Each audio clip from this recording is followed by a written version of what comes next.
जब जिंदगी बहुत संघर्ष में चल रही हो, बहुत दुख का जीवन चल रहा हो, बहुत कष्ट का जीवन चल रहा हो, बहुत कष्टमय जीवन चल रहा हो, तब शमी के 5 पत्ते, शमी के 5 पत्ते एक दुर्वा के साथ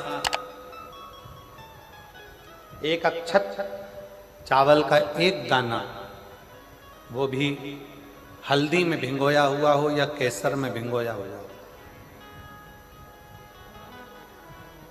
शमी पत्र 5, एक दुर्वा, एक चावल का दाना, जो दिल से हृदय से बेलपत्री के वृक्ष के नीचे पार्थिव लिंग का निर्माण कर कर मट्टी का शिवलिंग बनाकर प्रदोष काल में, मतलब शाम के समय पर शिवलिंग बनाकर उस पे जल चढ़ाकर, जो ये 5 शमी का पत्र, एक दुर्वा और एक चावल का दाना, अपनी कामना कर कर, जो दुख चल रहा है बाबा से विनय कर कर एक एक पत्ता जब समर्पित कर दे, फिर एक दुर्वा समर्पित कर दे, फिर एक चावल का दाना समर्पित कर दे और बाबा का वहीं पर पुनः विसर्जन कर दे, 3 महीना तो जाने दो, 15 दिन के अंदर वो दुख कटता जरूर है, चाहे कोई भी दुख,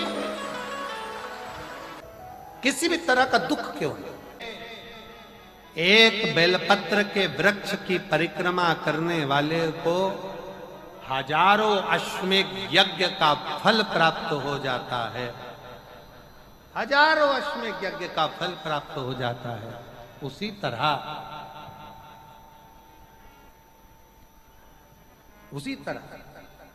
एक पार्थिव लिंग का निर्माण करने वाले को, मिट्टी का शिवलिंग का निर्माण कर कर पूजन करने वालों को 12 ज्योतिर्लिंग के शिवलिंग के दर्शन का पुण्य फल प्राप्त। बहुत ध्यान लगाकर सुनिएगा। एक बेलपत्री और उस बेलपत्री में एक चंदन की बिंदी और एक अक्षत का दाना मात्र रखकर भी अगर शिवालय पर चढ़ा दी जाती है, एक बेलपत्री, एक चंदन का बिंदी, और चंदन फिर निवेदन करेंगे। आज के जमाने में तुम लोग सब घिसा घिसाया, पड़ा पड़ाया, डब्बी का सामान ले लेकर, वो नहीं, चंदन की मुठिया रखो, थोड़ा सा भी घिसो, जरा सा भी घिसो, उसकी एक बिंदी और एक चावल का दाना, जब हम भगवान देवाधिदेव महादेव को समर्पित करते हैं, अपनी कामना कर कर समर्पित करते हैं, तो निश्चितता है, महापुराण की कथा कहती है, शंकर भगवान उसका फल शीघ्र प्रदान कर देते हैं। भले आपने कुछ करा ना करा, उसका फल तुम्हें मिल जाए। में जाना, लोटा भरकर जल समर्पित करना, और कभी तुम्हारे जीवन में अगर तुमको लग रहा है कि मैं दुखों से पीछा छूट ही नहीं रहा, तब उस जगह पर बेलपत्री के मध्य भाग में पीला चंदन, ये जो पत्ती है और ये 2 पत्ती हैं, ये बड़ी पत्ती और ये बीच की जो 2 पत्ती हैं, इसके बीच में जो डंडी का भाग रहता है, जो बीच में डंडी का जो भाग है, बड़ी पत्ती और ये 2 छोटी पत्ती के मध्य में जो डंडी का भाग है, उस डंडी के भाग में पीला चंदन और एक अक्षत पीला, शंकर भगवान को आप अगर प्रदोष काल में समर्पित कर रहे हैं, तो ये निश्चित है कि धीरे धीरे कर कर वो दुख समाप्त होगा, वो दुख कटेगा ही।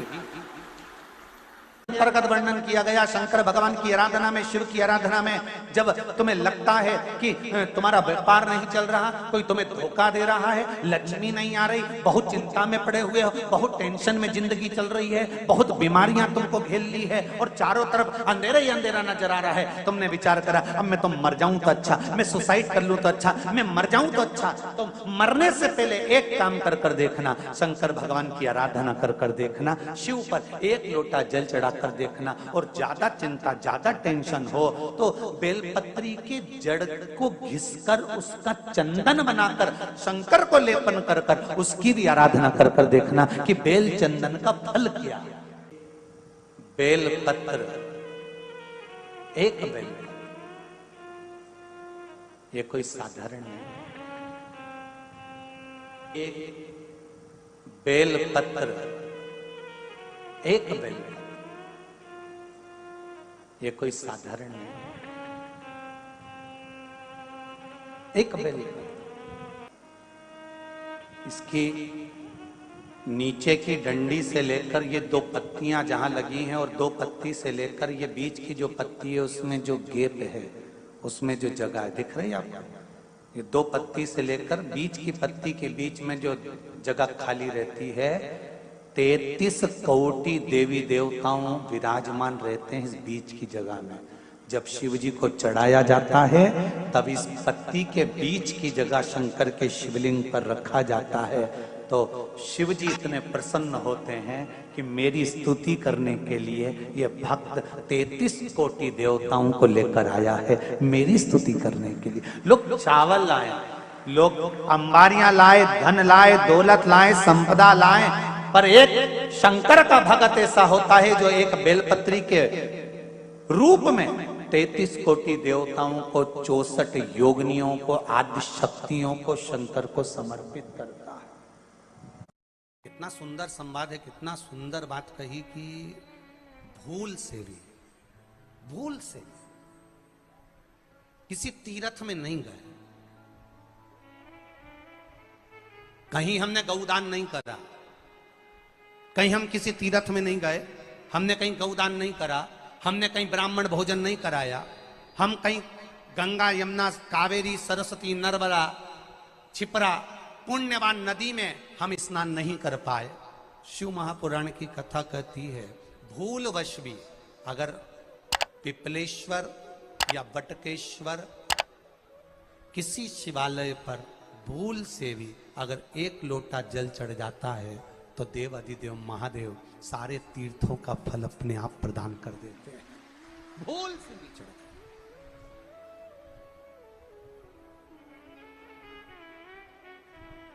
एकांतेश्वर महादेव किसी तीर्थ में नहीं गए, कहीं हमने गौदान नहीं करा, कहीं हम किसी तीर्थ में नहीं गए, हमने कहीं गौदान नहीं करा, हमने कहीं ब्राह्मण भोजन नहीं कराया, हम कहीं गंगा यमुना कावेरी सरस्वती नर्मदा छिपरा पुण्यवान नदी में हम स्नान नहीं कर पाए। शिव महापुराण की कथा कहती है भूलवश भी अगर पिपलेश्वर या बटकेश्वर किसी शिवालय पर भूल से भी अगर एक लोटा जल चढ़ जाता है तो देव अधिदेव महादेव सारे तीर्थों का फल अपने आप प्रदान कर देते हैं। भूल से भी चढ़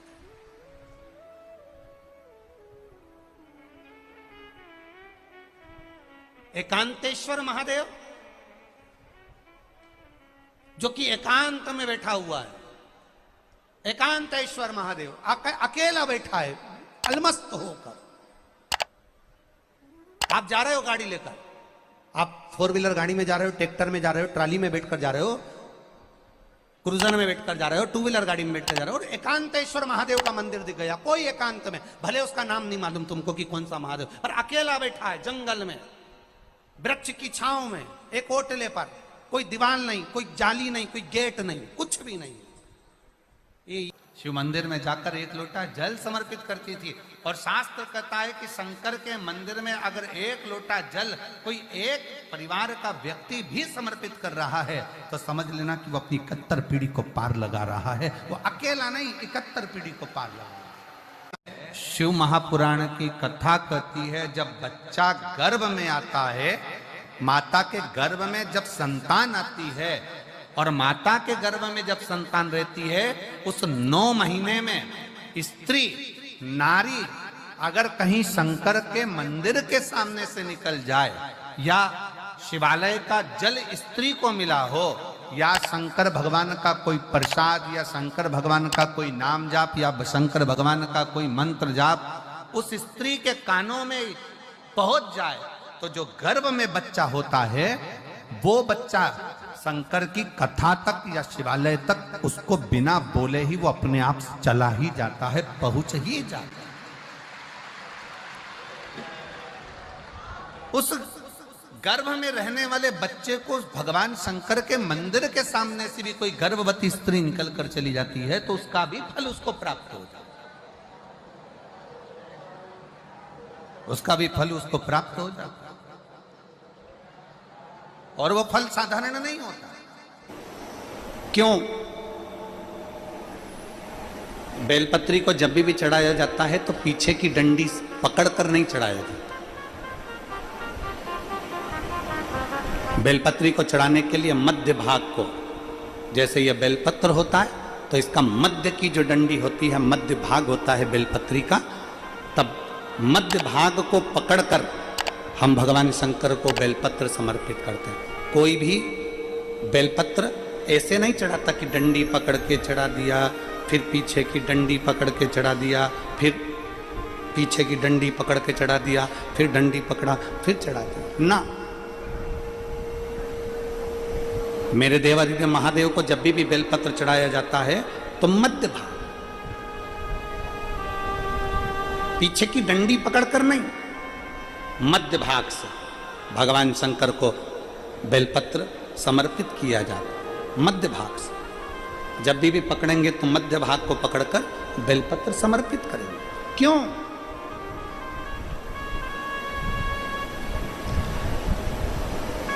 क्योंकि हमने भगवान शिव को मध्य भाग पकड़कर इसलिए समर्पित करा कि ये केवल बेलपत्र का मध्य भाग नहीं है मेरे शंभू, मेरे हृदय के मध्य भाग को मैं आपके चरणों में समर्पित कर रही हूं। मेरा दिल, मेरा हृदय, मेरा चित्त मैं आपको दे रही हूं। मध्य भाग एक विश्वास के साथ दे रही हूं। इतनी सुंदर बात नंदी ने कही है। नंदी ने ये बात जो कही वो वास्तव में बड़ी सुंदर है कि मान लो यदि कोई कार्य तुम्हारा हो नहीं रहा और पूरी दुनिया में तुमने कर कर देख लिया, बहुत प्रयास कर कर देख लिया, तो भी वो कार्य अगर तुम्हारा नहीं होता, तो फिर एक काम करो कि शिव की स्तुति करो, शंकर की स्तुति, शंकर का गुणगान, शंकर की भक्ति, शंकर का स्मरण।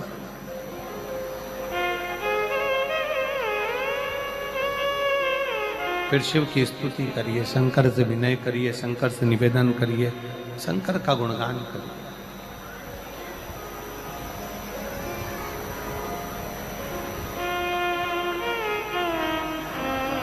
पर भगवान की भक्ति होती कब? जितने आस्था चैनल पर कथा सुन रहे हैं, जितने फेसबुक यूट्यूब पर कथा सुन रहे हैं, जितने पंडाल में बैठकर शिव भक्त कथा को रसपान कर रहे हैं, उनसे निवेदन करूंगा कि शंकर की भक्ति होती कब है, शंकर का स्मरण कब होता है, शंकर की भक्ति कब होती है, शंकर की कथा सुनने में मन कब लग सकता है? जब अपने भीतर की अभिमत्ता, अपने भीतर का अहम, अपने भीतर का अहंकार, अपने भीतर की आसक्ति, अपने भीतर का काम, अपने भीतर की तृष्णा जब दूर हो जाए तो समझो कि आप शिव में मन लगा बैठे। कितने सारे लोग बैठे हैं यहाँ पर कथा में, सब पंडालों के अंदर लोग शिव भक्त बैठे हुए हैं। कई लोग ऐसे भी होंगे जिनका आकर बैठ तो गए पर दिल नहीं लगता। दो जल व्यक्ति के जीवन को बदलते। कितने जल? जम के बोलो जरा। दो जल। एक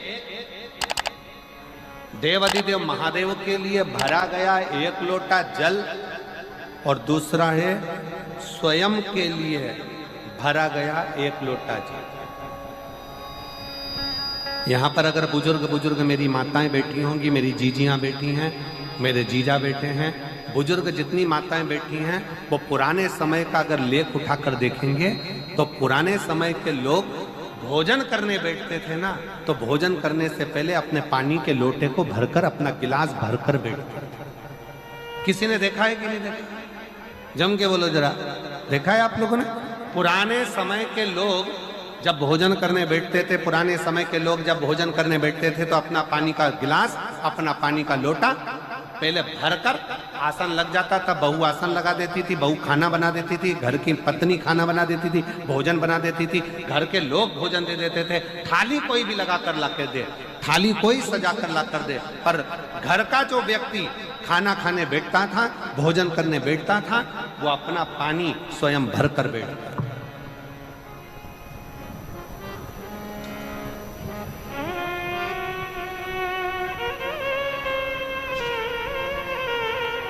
अब आज के जमाने में दुनिया के लोग कहते हैं मैं दुकान चला रहा हूं, दुनिया के लोग कहते हैं मैं घर चला रहा हूं, दुनिया के लोग कहते हैं मैं ये कर रहा हूं। तुम अपना खुद का पानी भरकर तो बैठ नहीं रहे और कह रहे हो कि घर चला रहा हूं। स्वयं का एक गिलास पानी व्यक्ति नहीं भर पा रहा। कितना सुंदर कहा है महाराज जी, बहुत सावधानी से सुनिएगा। दो जगह का जल व्यक्ति के जीवन को बदल देता है। एक शिव के लिए भरा गया जल और दूसरा स्वयं के लिए भरा गया जल। स्वयं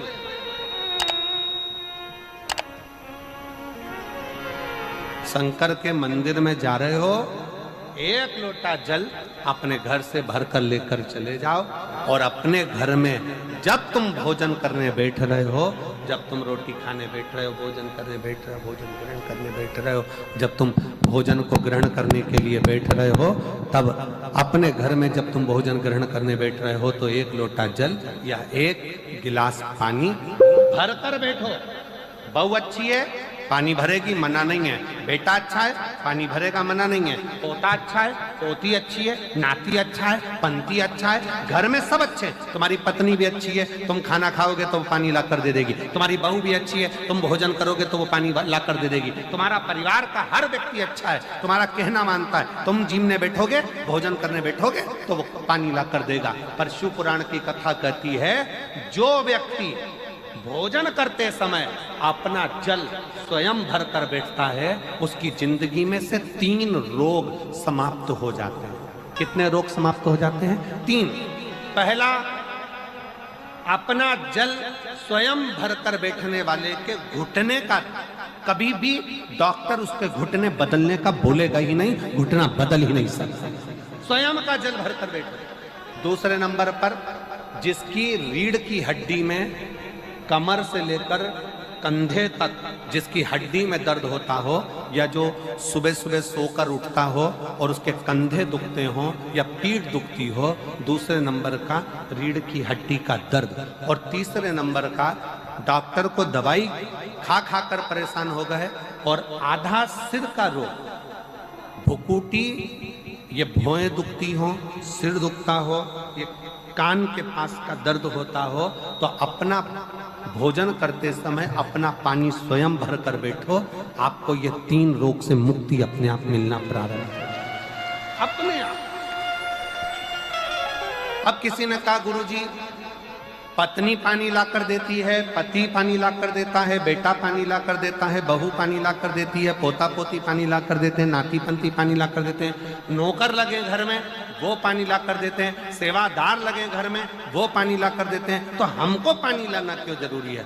तो अग्नि पुराण में वर्णन आता है कि जो घर में पानी जिस मटके में भरते हो, जिस हंडे में भरते हो, जिस बाल्टी में भरते हो, जिस टंकी में पानी भरते हो, पीने का पानी जिस हंडे में, मटके में, बल्टोई में, जिस गगरे में तुम भरते हो, वो स्थान पितरों का स्थान रहता है। जब हम पानी भरकर भोजन करने बैठते हैं तो हमारे पितर भी उस स्थान पर आकर निश्चित जगह पर बैठते हैं, और जब हम भोजन ग्रहण करते हैं तो हमारे पितरों के भाव का आशीर्वाद हमारे ऊपर पड़ जाता है, जिससे हमारे 3 दर्द समाप्त हो। स्वयं भरो,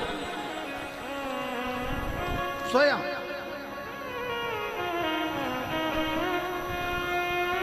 अब आज का जमाना इतना विचित्र है कि नौकर चाकर, परिवार, घर इतना बड़ा हो गया। आज के जमाने में कोई सोफे पे से उठना पसंद नहीं करता, वहीं से आवाज लगा देते हैं, ला मेरा भोजन लगा दे, रोटी लाओ। रोटी आई तो मालूम पड़ा पानी ला कर रखा बहू ने। वो बहू ला देगी, बहुत अच्छी है, बहू बेकार नहीं है, बहुत अच्छी है, बेटी बहुत अच्छी है, ला देगी पानी, भोजन भी लाएगी, पानी भी लाएगी, सब कुछ लाएगी। पर पहला फर्ज अपना है, जब तक शरीर चले, पांव चले, हाथ पैर चले और तुम पलंग पर नहीं पड़े हो, तुम्हारा शरीर अगर चल रहा